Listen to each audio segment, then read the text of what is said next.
L'économie israélienne navigue entre hausse de l'inflation, réforme des transports, volatilité des marchés et surtout nouveaux investissements dans la néotechnologie.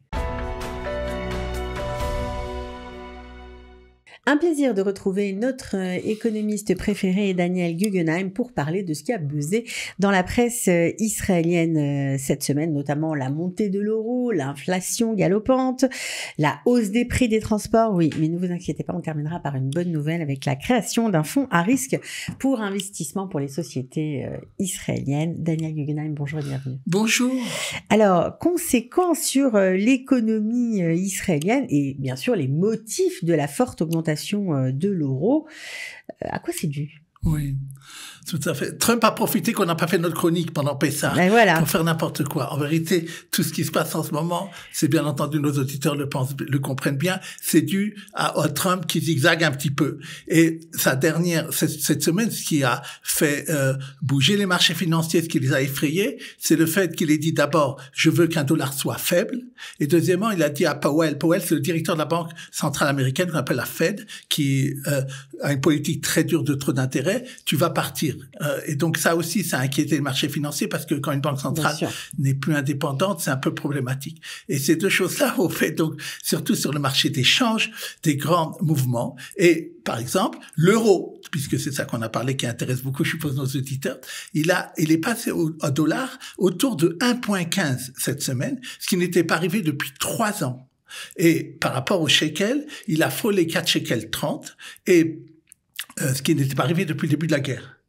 Il faut dire tout de suite que la Banque d'Israël n'est pas intervenue, alors qu'elle avait dit au début de la guerre que dans des mouvements, elle pourrait le faire, puisque elle s'était gardée, elle avait parlé de 30 milliards de dollars qu'elle pourrait vendre pour acheter du shekel. Elle n'avait à l'époque utilisé que 8 milliards, mais elle n'a pas trouvé en l'occurrence, l'intérêt de le faire ou la nécessité de le faire. Parce que ce qui pose le problème, c'est le dollar. Et donc, elle regarde ce qui se passe en dollars. Pourquoi? Justement, puisqu'on parle de la réaction par rapport à l'économie israélienne. Lorsque le dollar, c'est la monnaie des échanges internationaux.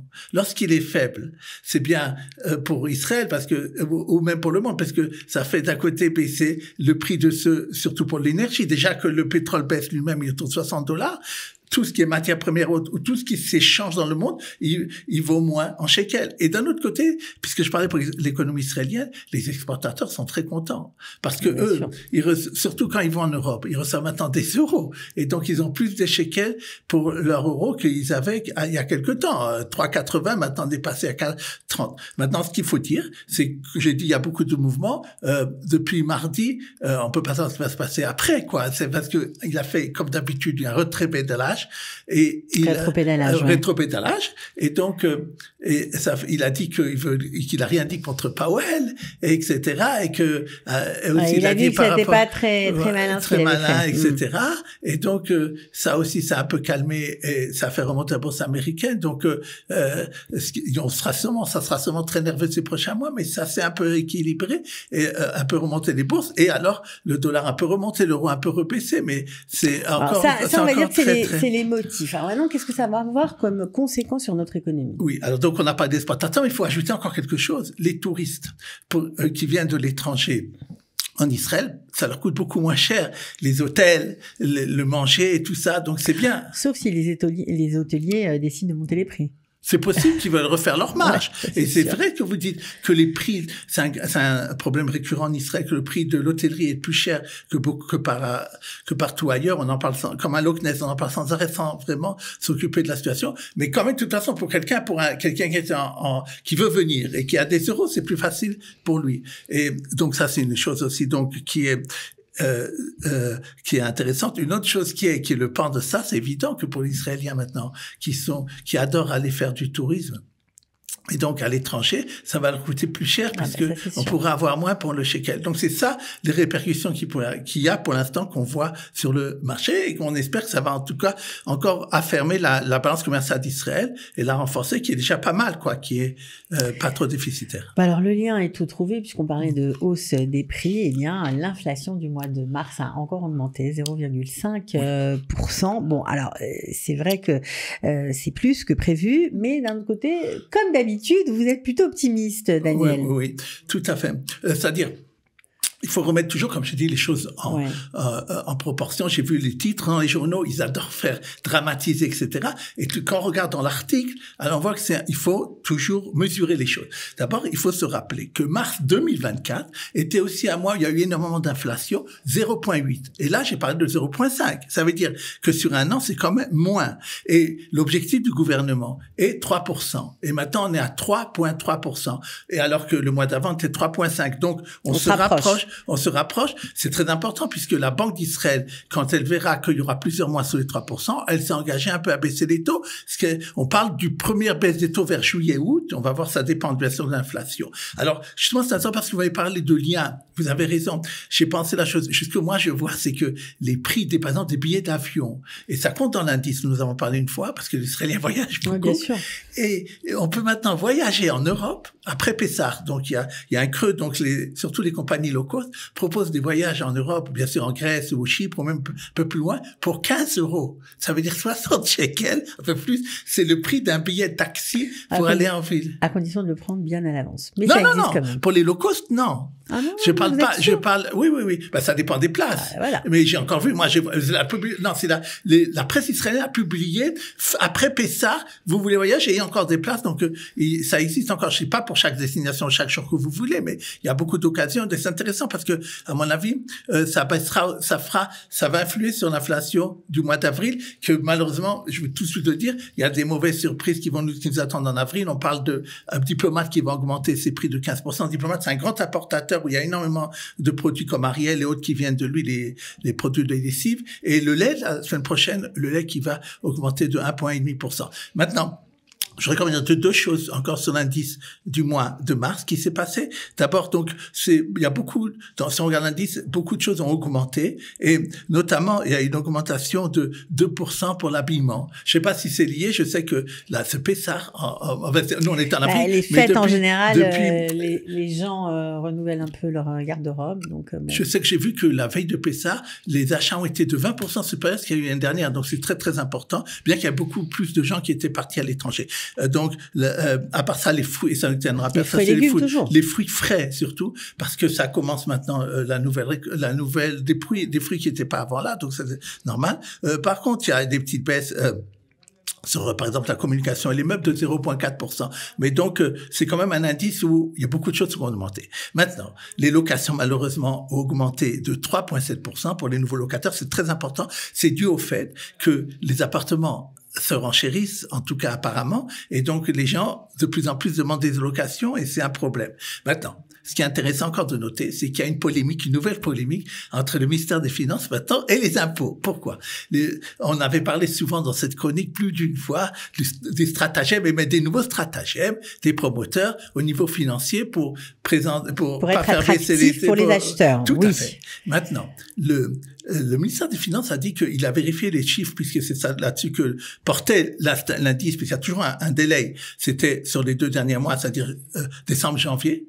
Ils ont dit nous ce qu'on a vu, janvier-février, nous on a vu que les impôts ne reçoivent pas les bonnes données concernant justement ces artifices financiers. Nous savons, au ministère des Finances, que telle promotion dans tel endroit qui a été vendue a bénéficié du 90-10 et même plus que ça, ou d'autres choses, et d'autres artifices financiers. Et ça, ils n'ont pas dit la vérité les impôts maintenant demandent qu'on leur dise ça aussi, et ils disent que c'est pas faute des impôts, c'est que les promoteurs n'ont pas dit toute la vérité, d'après le ministère des Finances, parce qu'ils disent, nous, sur le papier, ce qu'on voit, c'est qu'il y a beaucoup plus de promoteurs qui n'arrivent pas à vendre des appartements, puisqu'on voit les stocks qui augmentent. Et effectivement, c'est très intéressant. J'ai vu cette semaine, Remax, c'est un grand agent immobilier, a publié à ce niveau-là, maintenant, de ces mois-là, de cette semaine-là, des prix incroyables, de 4-5 p dans des endroits du centre du pays, à des prix qu'on n'aurait pas pensé qu'il y a. Donc, apparemment, il y a encore des occasions sur le marché et des promoteurs, c'est surtout des appartements neufs, des promoteurs qui ont apparemment envie de baisser leur stock. Ça, c'est sûr. Et on continue, Daniel, malheureusement, encore avec une hausse des prix. Cette fois-ci, c'est la réforme des prix des transports. Donc, nous allons payer notre tram, notre train et tellement d'autres choses concernant les transports publics, les bus aussi plus chers. Voilà, ça va commencer vendredi 25 avril. Qu'est-ce qui se passe, Daniel? Ils veulent nous mettre à terre. Alors, attendez. il faut, comme je dis toujours, donner l'ensemble et mesurer nos propos. D'abord, effectivement, sur le papier, les bus avaient déjà augmenté d'ailleurs. C'est les trams qui vont faire ça et les trains, etc. vont passer de 6 à 8 shekels. Et bien entendu, plus on va loin, plus ça va augmenter. On parle d'une augmentation de 33%. C'est important, d'accord? Très important. Attends, qu'est-ce qu'ils ont fait? Ils disent qu'en vérité, le ministère des Transports, c'est la suite de la réforme, en hébreu, Tzedek Chevrati. Donc, plus de justice sociale. Mais c'est normal. Donc, en payant plus cher, et ils disent, jusqu'à maintenant, il y avait 1,5 million de personnes qui profitaient de différentes réductions vu leur situation. Maintenant, nous allons augmenter de 1,5 million à 3 millions de personnes qui vont avoir le droit aux réductions. Pourquoi? Tous les gens qui habitent dans des endroits géographiques, qui d'après la statistique, sont des endroits où habitent des gens qui sont défavorisés, donc la périphérie, auront le droit, quel que soit leur âge, à 50% de réduction. D'accord? Bien sûr, va entrer là aussi en rigueur le fait qu'à partir de 67 ans, gratuit total dans tout le pays pour tout le monde. Formidable. Et maintenant, aussi 50%. Maintenant, ce qui est intéressant, c'est que quand vous faites ça, par les statistiques, il y a des fois des absurdités. Je prendrai Jérusalem 2 cas. La rue Al-Kharizi est connue comme une rue riche. La moitié de la rue va avoir la droit à la réduction, la moitié non. À Kiryat Yovel, dans la rue Uruguay, des numéros pairs n'auront pas le droit de réduction, les numéros impairs, oui. Parce qu'apparemment, les gens défavorisés habitent d'un côté ou de l'autre. Mais enfin, ça fait beaucoup crier les gens, cette distorsion-là. Et il y a aussi, par exemple, ils ont dit, c'est dommage que ça concerne pas les gens qui sont au chômage. Pourquoi quelqu'un qui est au chômage, qui a ce qu'on appelle du Mehaftala, ne pourra pas profiter de cette réforme? Alors, eux, ce qu'ils disent du ministère des Finances, la chose suivante. Ils disent, d'abord, sachez que la subvention d'un billet à l'ensemble global, c'est 85%. C'est subventionné les transports publics en Israël. C'est énorme. Et 80% de la population, d'après nos calculs, auront le droit maintenant à une réduction, que ça soit pour les différentes raisons. Ça peut aussi concerner les gens, les soldats libérés, des choses comme ça. Les étudiants, les jeunes, etc. Et d'après eux, 80% de la situation, ça. Bien sûr, mais dans la presse chrétienne, ceux qui ont beaucoup parlé, c'est ceux qui n'ont pas cette possibilité de profiter, qui d'ailleurs prennent plus la voiture que les bus. Maintenant. Et ça, je trouve que c'est une bonne critique qui, à part ça, ils ont dit, cet argent de 14 milliards de shekels qui sont donnés, pourquoi vous ne le faites pas pour améliorer les transports publics? Parce que si l'idée est que les gens prennent plus de transports publics, puisqu'on voit qu'est-ce que la situation dit que maintenant, les gens ne prennent pas plus tellement les transports publics qu'avant. Donc, il y a un problème. C'est parce que nous avons un très, très mauvais circuit, c'est-à-dire, pour les gens qui le prennent, ils voient, il n'y a pas assez de place, c'est pas exact, etc., etc. Il y a beaucoup d'encombrements et de choses comme ça. Et ils disent que ça, ils auraient dû mettre beaucoup plus d'argent sur l'infrastructure que sur ce genre de réforme pour pousser les gens à prendre le bus ou les transports publics, parce que c'est ça, dans tous les pays, on voit, c'est ça qui compte plus que de payer 1 ou 2 shekels en plus. Mais ça, effectivement, c'est une critique qui est valable. Moi, alors, d'un côté, ça augmente, mais sous couvert d'offrir une réduction plus importante à plus de gens.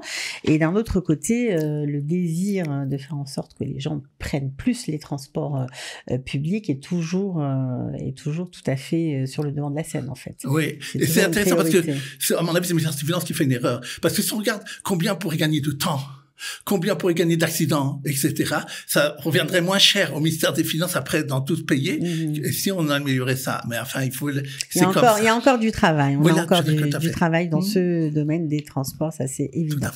Alors, on va finir avec une nouvelle vraiment qui est chaleureuse, réjouissante et qui fait du bien. Il s'agit d'un combattant qui était à Gaza et qui est sorti prendre un peu l'air et qui a rencontré un ancien ami, un Américain, qui étaient en fait dans la vie civile tous les deux investisseurs, et ils se sont demandé qu'est-ce que tu fais là, ils se sont expliqués, et qu'est-ce qui est arrivé de cette discussion, Daniel? Il y a quelque chose de magnifique qui est sorti de tout ça. Tout à fait. Donc ces deux personnes s'appellent celui qui faisait la guerre, David Citron, et celui qui était venu en Israël pour aider les soldats, pour leur donner de l'argent, qui est des États-Unis pour ça, que ça soit au niveau de l'équipement, de la nourriture. Il s'appelait Alain Bourg. Et ils se sont rencontrés à Zikim. Il a dit, qu'est-ce que tu fais ici? Il dit, moi, je suis venu pour donner de l'argent, pour aider les soldats. Il a dit, mais tu sais, tous les deux, nous, on fait ce métier de créer des sociétés de fonds à risque, ça s'appelle, pour aider les sociétés comme start-up, etc., à commencer. Peut-être peut-être, après, quand la guerre sera moins forte, on va aider à ce niveau-là, on va s'associer, on va faire un fonds à risque. Et la presse israélienne a lancé cette semaine, donc, en grande tombe, ça fait un grand bruit, que donc, ce fonds à risque est sorti, 35 millions de dollars, c'est pas rien, c'est pas mal, c'est plus de 100 millions de shekels, qu'est-ce qu'ils vont faire? Ils ont dit d'abord, nous allons investir dans des sociétés israéliennes start-up au premier niveau. Dans quel niveau? Au cyber, bien sûr, parce qu'ils seraient très forts là-dessus, et aussi tout ce qui est infrastructure technologique. Et nous allons le faire, donc, j'ai dit, depuis la création d'entreprise pour l'aider, là où c'est le plus risqué. Et nous allons donner à chacun à peu près $1 million. Ils veulent avoir un portefeuille de 20 sociétés. Et donc, ça, à peu près, donc je dis à peu près $1 million par société. Maintenant, qu'est-ce qu'ils ont dit aussi, la chose la plus belle à mon avis? Une partie des bénéfices sera versée à une association qui s'appelle Gav LaLochem, c'est-à-dire dos pour le combattant, qui est chargée de former les soldats lorsqu'ils sortent au métier de la haute technologie. Et donc c'est vraiment quelque chose de bien de début à la fin, et qu'il faut s'en saisir, comme vous dites, une bonne magnifique projet, vraiment magnifique. Tout à fait. Voilà Daniel, donc on se retrouve après Yom HaShoah, donc la semaine prochaine il n'y aura pas d'émission. Ouais. On se retrouvera ensuite. Merci d'avoir été avec nous et merci pour ces nouvelles toujours passionnantes. Merci.